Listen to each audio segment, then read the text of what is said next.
The protests against Wall Street that began in New York have spread to dozens of other cities, including Tampa. Our Brendan McLaughlin has more on the next planned action in Tampa, along with an anonymous threat. Brendan? You know, Jameson, with the Republican National Convention coming to Tampa next year, local police could be faced with enormous crowds of angry people.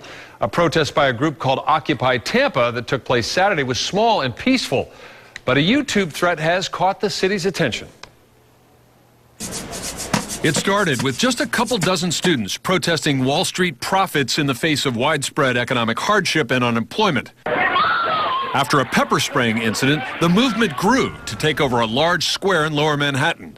When the protesters went to occupy the Brooklyn Bridge this weekend, 700 people were arrested. Now, over a dozen cities, including Tampa, are staging their own events, like this one that drew between 200 and 400 people on Saturday.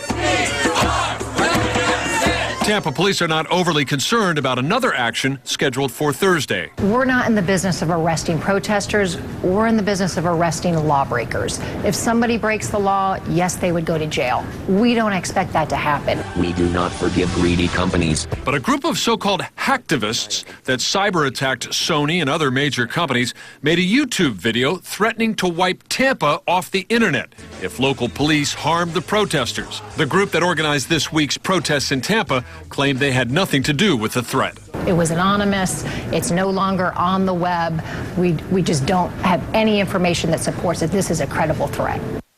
Well, Tampa's Information Chief James Buckner told me that he is not planning to employ any safeguards beyond what they already do, but he admits any system can be hacked.